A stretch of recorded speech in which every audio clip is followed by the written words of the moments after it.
여러분, 낚시를 해보신 적이 있습니까? 낚시를 좋아하시는 분들은 시간, 장소, 또 날씨, 지역을 따지지 않고 물고기를 낚으러 다닙니다.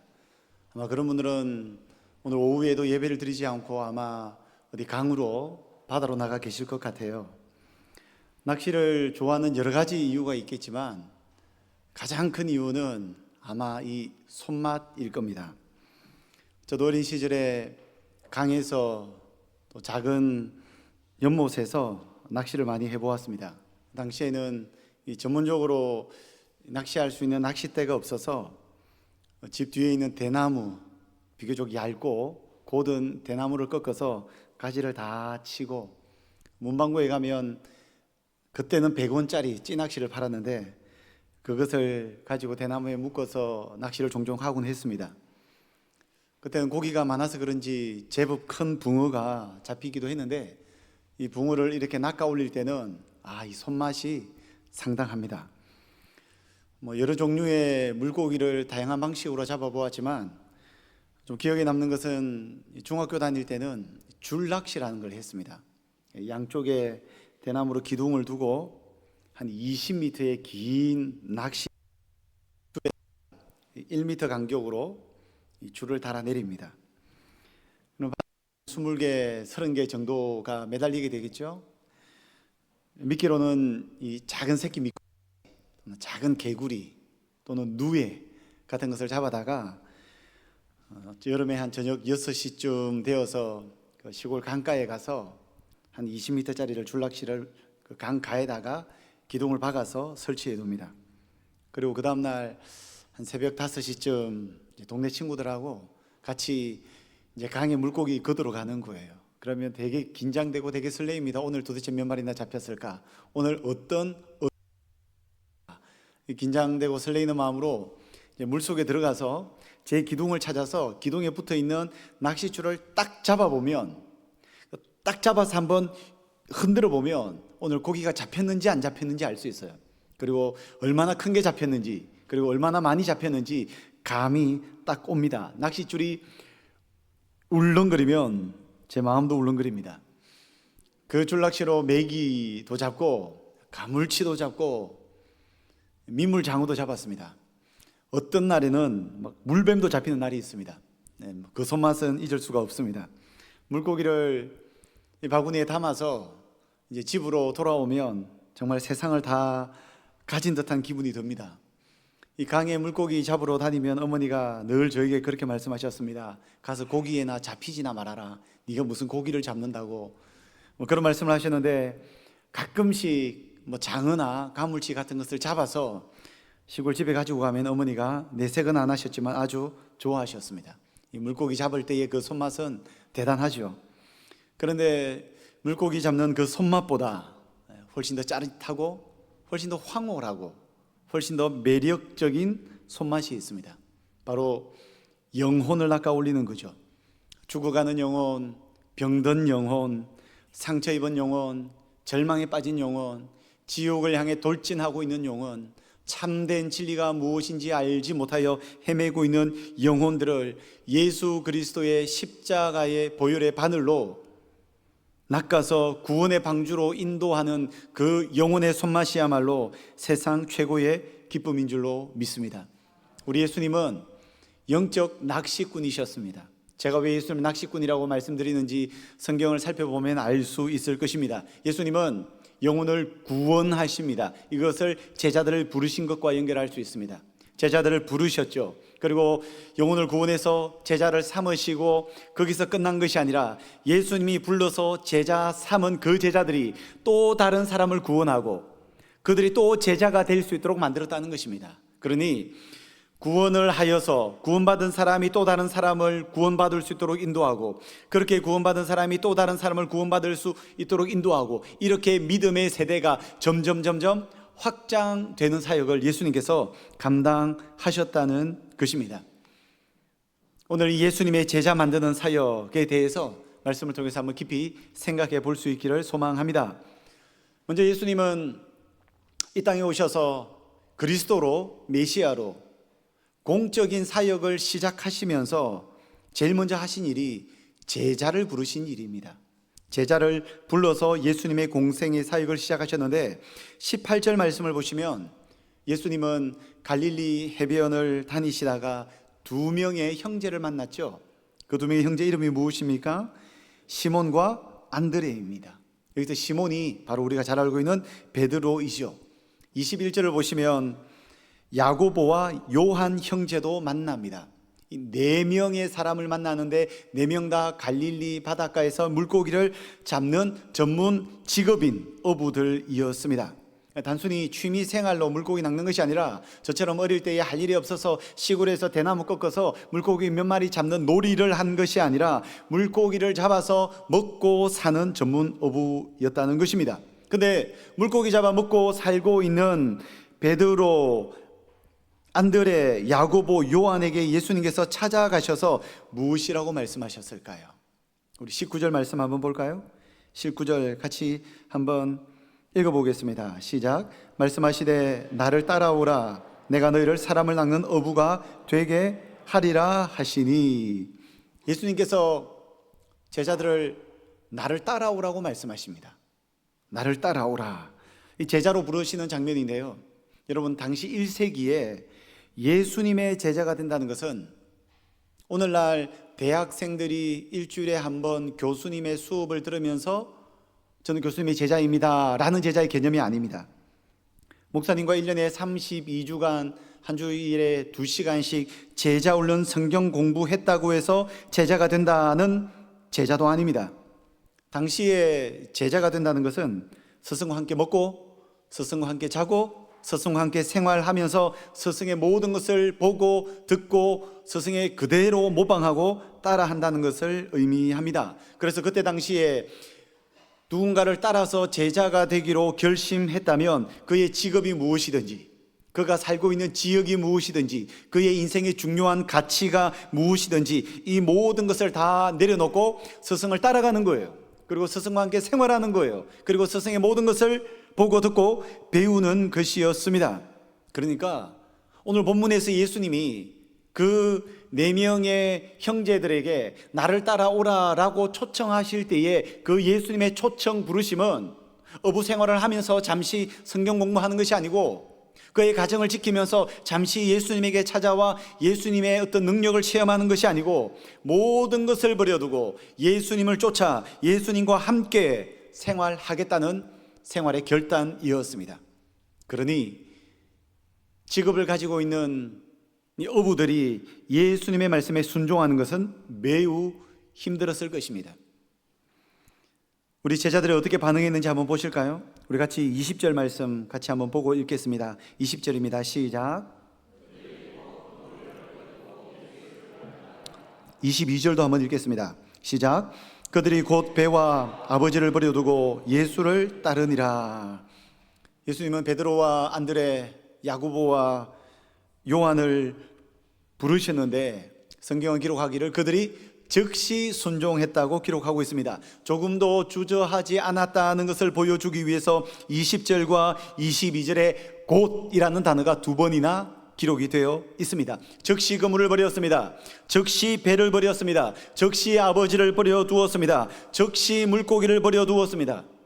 심지어 오늘 본문의 베드로는 결혼까지 한 가정의 가장이었습니다.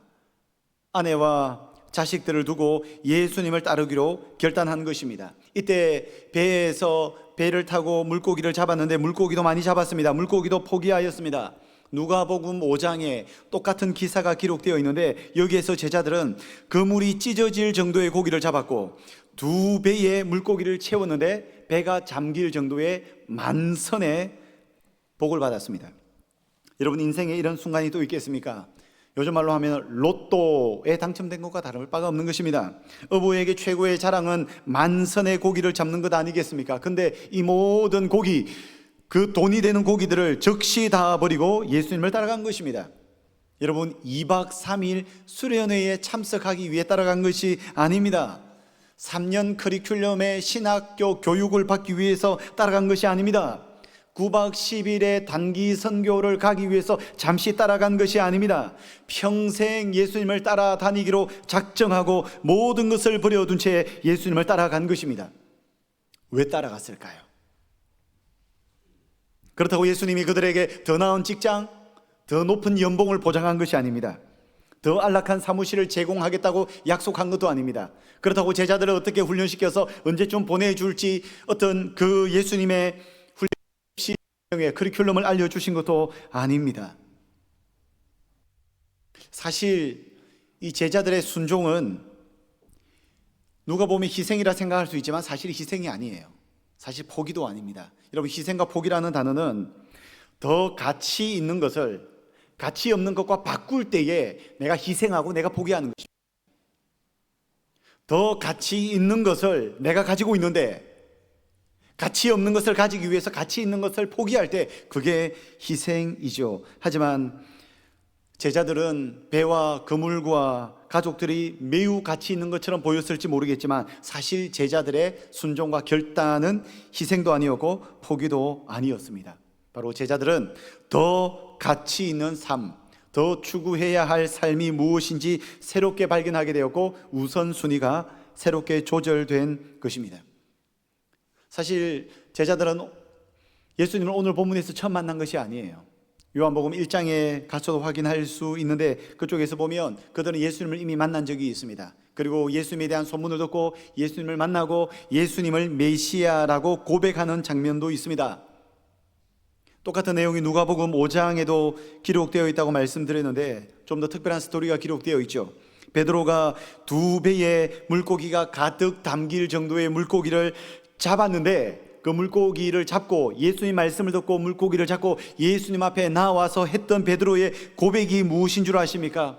오 할렐루야, 만선의 축복을 주셔서 감사합니다. 예수님, 당신의 말씀을 들었더니 제 평생 이렇게 많은 물고기는 처음 잡았습니다. 이거 다 팔아서 식사 대접이라도 하겠습니다. 이렇게 말할 것이라 생각했는데 베드로는 엄청난 고기를 잡고 예수님 앞에 나와 꿇어 엎드려 예수님, 나를 떠나소서.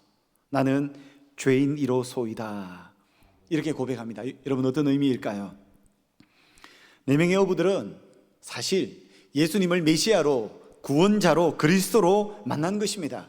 단순한 유대 랍비 선생님이라서 그 선생님 따라가서 제자 훈련 좀 받으려고 따라간 것이 아니라 인간과 하나님과의 만남이 그들에게 발생한 것입니다. 인간이 하나님을 만날 때에, 여러분 마태복음 13장에 밭에서 발견한 보화 비유가 나오잖아요. 밭에서 보화를 발견한 농부가 어떻게 합니까? 자기의 전 재산을 팔아서 그 밭을 사버립니다. 여러분, 그 농부가 자기의 전 재산을 팔 때 아까웠을까요? 설레였을까요? 설레이죠. 왜요? 보화를 봤기 때문입니다. 보화를 보지 않은 상태에서 전 재산을 팔면 희생이요 포기이지만 보화를 발견한 사람은 하나도 아깝지가 않아요. 보화의 신 예수 그리스도를 만났기 때문에, 보화의 신 그리스도를 보았기 때문에 그 예수님을 향하여서 자기 인생이 중요하다 여겼던 것들을 내려놓는 것은 희생도 아니요 포기도 아니었다는 것입니다. 인간과 하나님과의 만남 앞에 당연한 반응이었습니다. 원래 그들의 삶은 단조로웠습니다. 의미가 없었습니다. 아침에 일어나면 밥을 먹고 일터에 끌려 나가듯이 일터에 나가 종일토록 고된 노동을 하였습니다. 노동을 다 마치고 집으로 돌아오면 몸을 씻고 저녁을 먹고 가족과 잠시 시간을 나누고 내일이 되면 또 반복되고 모레가 되면 또 반복되고 한 주간, 한 달, 1년, 수십 년 그렇게 반복되는 삶을 살았습니다. 그런데 그런 반복된 삶을 살고 있는 그들의 인생에 예수님이 찾아오신 것입니다. 그러니 그들의 인생의 가치관이 통째로 바뀐 거죠. 우선순위가 완전히 새롭게 재조정된 거죠. 여러분, 예수님을 만나면 우선순위가 바뀌는 줄로 믿습니다. 가치관과 생각과 방향과 삶의 목적과 내 모든 라이프 스타일이 다 변하게 되어 있습니다. 여러분들은 이 좋은 주일날 왜 이 시간에 교회 나와 계십니까? 왜 헌금까지 하면서 신앙생활을 하고 계십니까? 저는 목사라서 교회에서 사례비를 준답니다. 사례비를 받고 설교를 합니다. 근데 여러분들은 어디서 교회에서 사례비를 주던가요? 월급을 주던가요? 수고했다고 돈을 주던가요? 여러분들은 무엇 때문에, 왜 이 주일에 이곳에 오셔서 여러분들의 헌금을 드리며 이토록 열심히 교회를 섬기고 하나님을 섬기고 계십니까?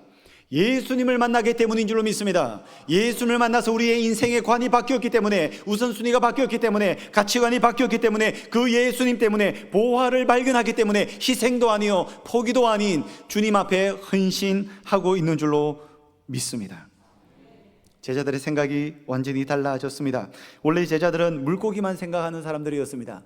저도 학창 시절 이후에는 낚시를 해본 적이 없으나 어릴 때 이 물고기를 낚으러 다니다 보면 계속 머릿속에 물고기만 보여요.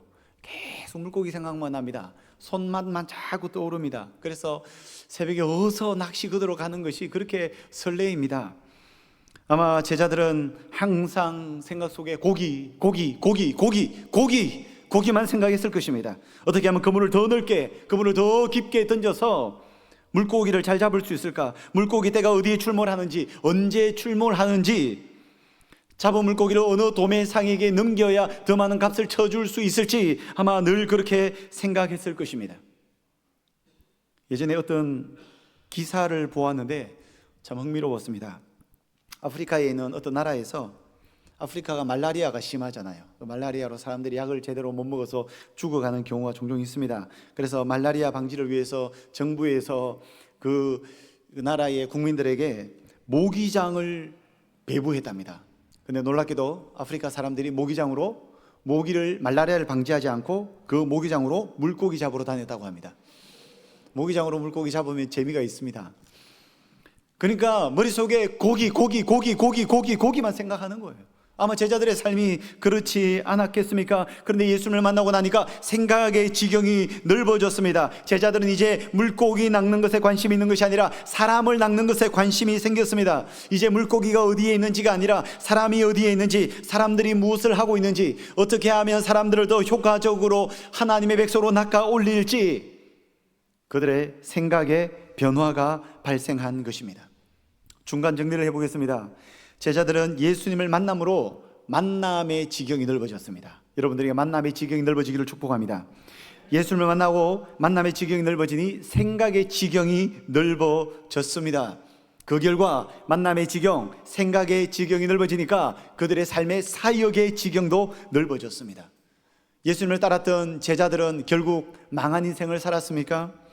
사역의 지경이 넓어져서 그들이 어떤 사역을 하였습니까? 물고기와 그물을 버렸던 베드로는 오순절날 설교하자 3,000명의 영혼이 주께로 돌아오는 회심의 역사가 나타납니다. 그가 기록한 베드로전서, 베드로후서, 그리고 이때 부름을 받았던 요한의 책들은 2000년이 지난 지금도 읽혀지고 있고 수많은 사람들이 그 말씀을 읽고 구원을 받는 역사가 나타나고 있습니다. 2000년이 지난 지금도 그 4명의 어부의 이름은 누구에게나 알려져 있습니다. 베드로, 안드레, 야고보, 요한, 우리가 너무나도 친숙한 이름이지 않습니까? 그들은 예수님의 사역을 본받아 사람 낚는 어부가 되어서 죽음을 향하여 돌진하는 영혼들을 살려내고 건져내는 생명 사역자가 되었습니다. 성령의 역사로 질병을 고치며 귀신 들린 자들을 쫓아내는 성령의 사역자가 되었습니다. 그 결과 사도행전을 보면 이들이 예루살렘을 소동하도록 만들었다고 합니다. 예루살렘을 소동하도록 만든 거예요. 하나님의 말씀으로. 그리고 땅끝까지 복음을 전파하는 증인의 삶을 산 것입니다. 여러분 삶에 예수님을 인격적으로 만나셔서 만남의 지경, 생각의 지경, 사역의 지경이 확장되기를 예수님 이름으로 축복합니다. 이제 지금까지는 나를 따르라는 예수님의 말씀에 순종했던 제자들의 이야기를 살펴보았습니다. 이제 제자들을 부르시는 예수님에 대해서 한번 살펴보겠습니다. 우리 19절 말씀 같이 한번 읽어보겠습니다. 시작.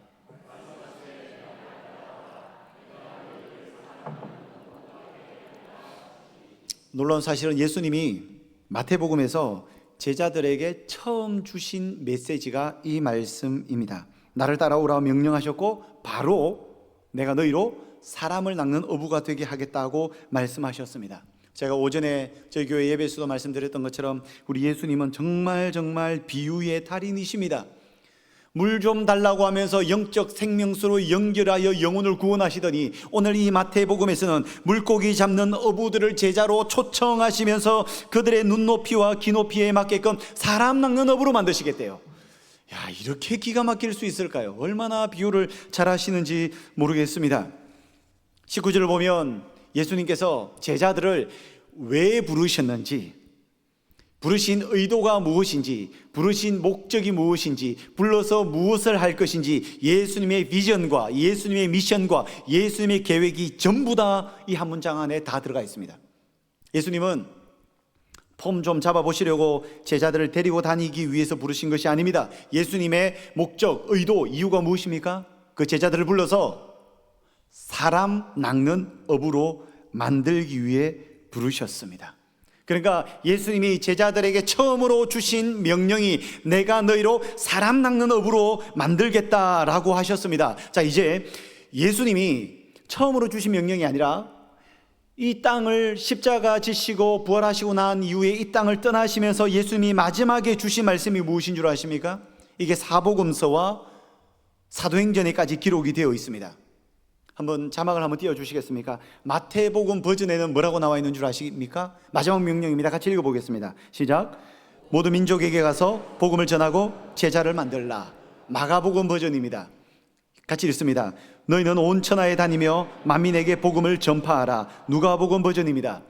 예수님의 십자가 죽으심과 부활을 모든 족속에게 전파하는 증인이 되라. 요한복음 버전입니다.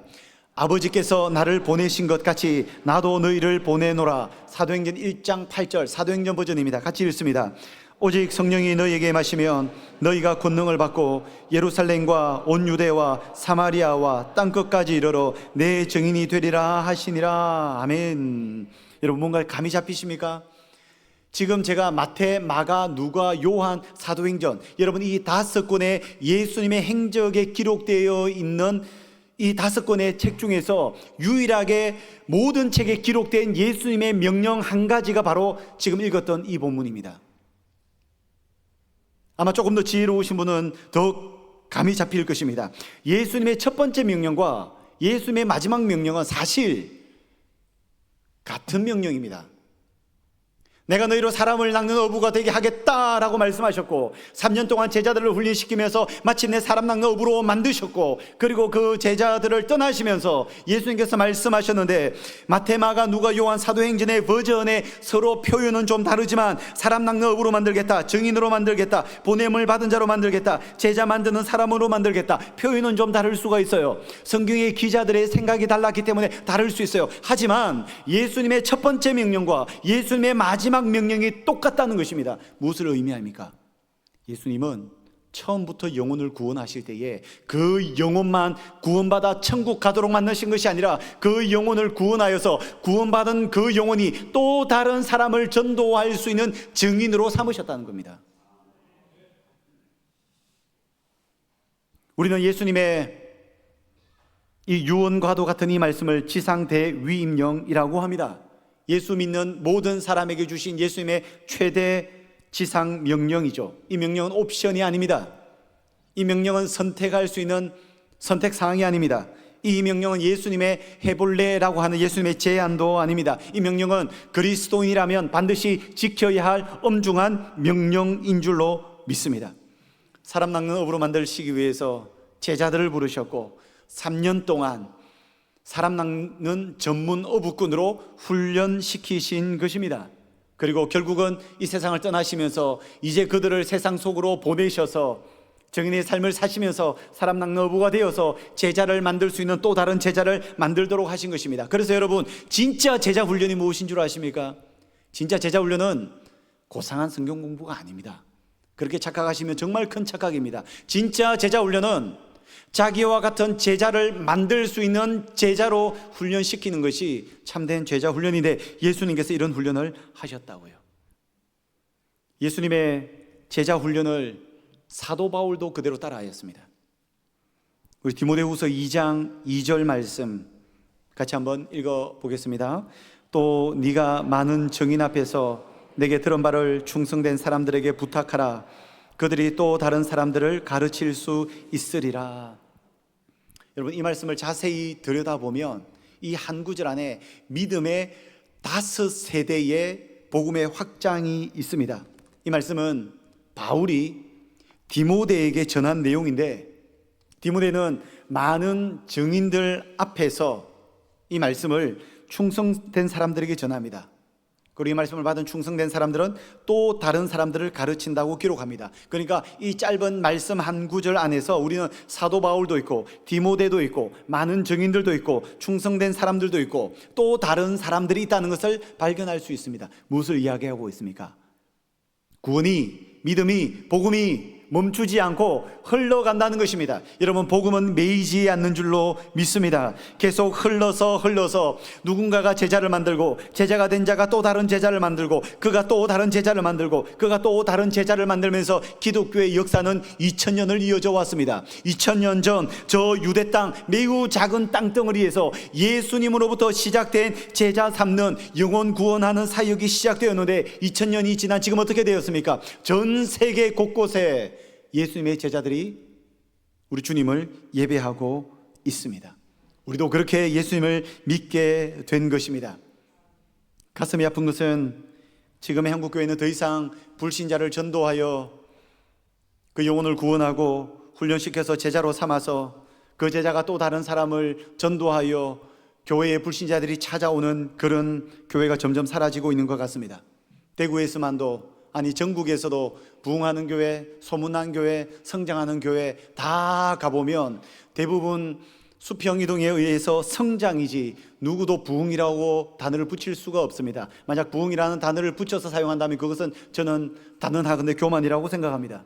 저도 대형교회에서 몇 교회 사역을 하였습니다. 통계적으로 보면 여러분, 교회 찾아오는 사람들의 90%가 기존에 예수 믿는 사람들입니다. 참으로 안타까운 현실이 아닙니까? 예수님은 예수 믿지 않는 사람에게 복음을 전하여 그를 제자로 삼으시고 제자된 자가 또 복음을 전하고 복음 받은 자가 또 복음을 전하고 이렇게 믿음이 흘러가고 있는 것입니다. 여러분들은 한번 생각해 보십시오. 여러분들이 복음을 전하여 예수 믿는 사람이 있습니까? 그렇게 예수 믿는 사람이 여러분들이 출석하고 있는 교회에 또 다른 불신자를 전도하여서 예수 믿는 사람이 있습니까? 그러니까 믿음이 여러분들 1세대에서 2세대가 있냐는 겁니다. 2세대가 전도해서 3세대가 예수 믿는 사람이 있냐는 겁니다. 3세대가 전도해서 4세대 예수 믿는 사람이 있냐는 겁니다. 저는 우리 수산교회에 이런 믿음의 새로운 세대가 일어날 수 있기를 예수님 여러분 축복합니다. 우리 대구 중로에 소속된 모든 교회의 불신자들이 주께로 돌아와 믿음의 세대가 확장될 수 있기를 예수님의 이름으로 축복합니다. 오늘 우리가 드리는 예배가 무슨 예배입니까? 순회 헌신 예배인데 이 순회 헌신 예배에 참석하시는 분들이 누구십니까? 대구 중로회 남 사교회입니까? 대구 중로회 남 전도회 순회 헌신 예배입니다. 어떻게 이름을 이렇게 기가 막히게 지었을까요? 전도회 순회 헌신 예배라고 합니다. 여러분, 전도회의 존재 이유, 정체성이 무엇입니까? 아마 이름 속에 답이 있다고 믿습니다. 이름 속에 어떤 답이 있습니까? 이 회는, 이 모임은, 이 조직은 뭐 하는 조직입니까? 복음 전하는 조직인 줄로 믿습니다. 제가 수산교회 지난주 부임하니까 지난주 첫 주 부임한 때에 너무 기뻤습니다. 너무 행복했습니다. 왜냐하면요, 2부 예배 마치고 오후 예배 전까지 우리 교회 전 교인이 무슨 모임을 한대요. 무슨 모임을 했는 줄 아십니까? 무슨 모임을 했습니까?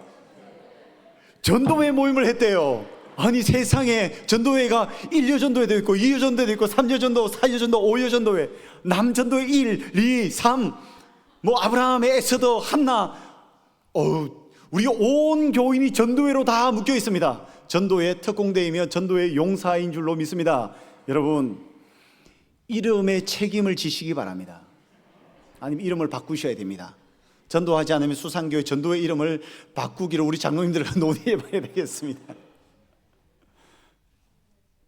예수님의 지상 대위임령을 우리의 삶 속에서 실천하고 내가 전도한 사람이 또 다른 사람을 전도하는 믿음의 세대 확장이 여러분들이 실제 경험할 수 있기를 예수님 이름으로 축복합니다. 말씀을 마무리합니다.